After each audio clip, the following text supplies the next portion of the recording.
Kia ora, good morning, Honourable Minister. Talofa morena koutou. How are you this morning? Very good, thank you. Okay, let's talk about the census. Traditional 5-yearly census. Why change?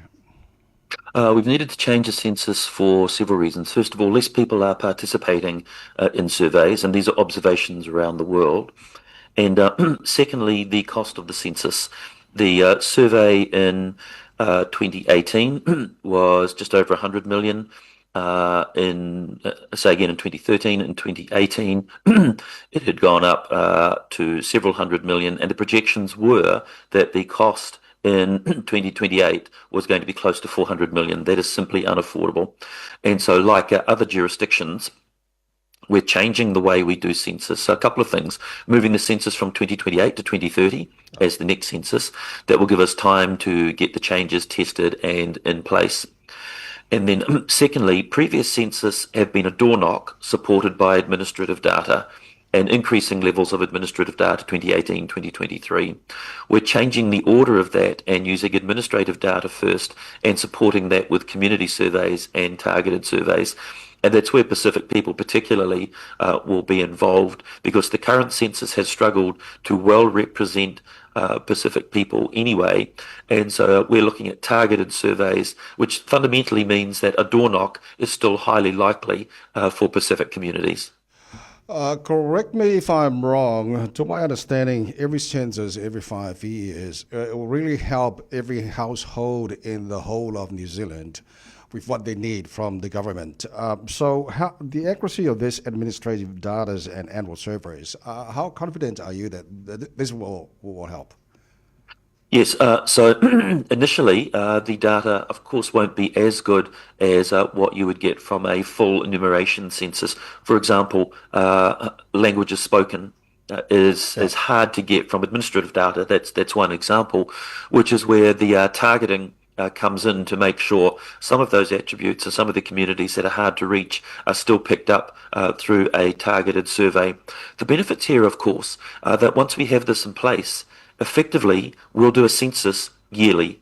Every single year from 2030 will be a yearly census, and we'll start producing some of the data from 2027. So there's not going to be a gap of substance from now until 2030. In 2027, we'll start bringing out the population statistics, for example, which are high quality already, and then that promise of a yearly census from 2030.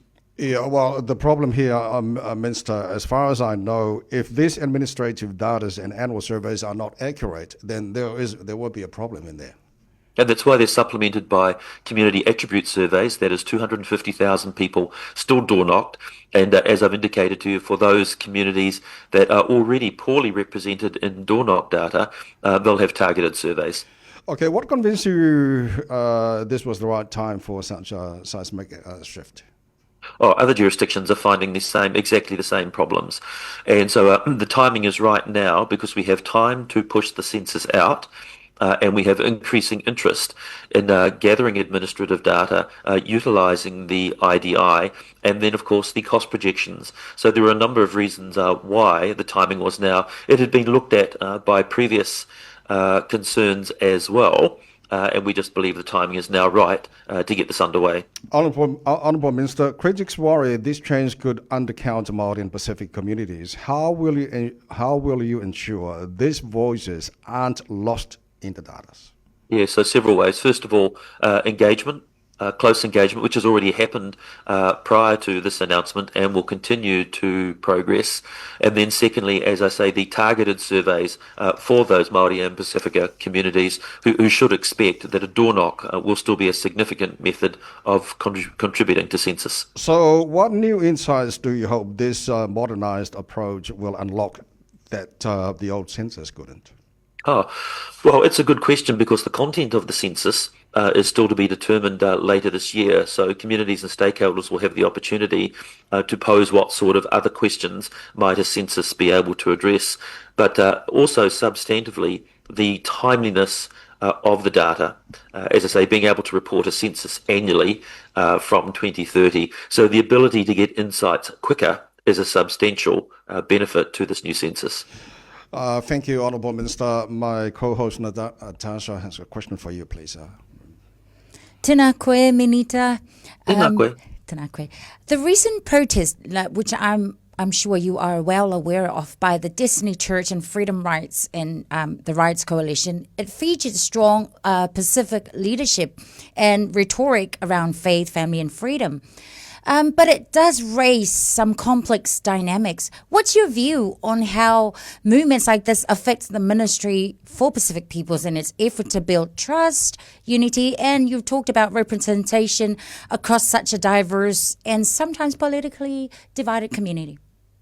So the Ministry for Pacific Peoples is there to represent all voices and interests of Pacifica people, fundamentally a broad church. And while some interests may be theological based, others may be policy based, our position is to improve the outcome, the life outcome of Pacifica people in New Zealand. So totally respect the ability for safe protest and democratic process, but also would note that those are not necessarily the views of the Ministry of Pacific People.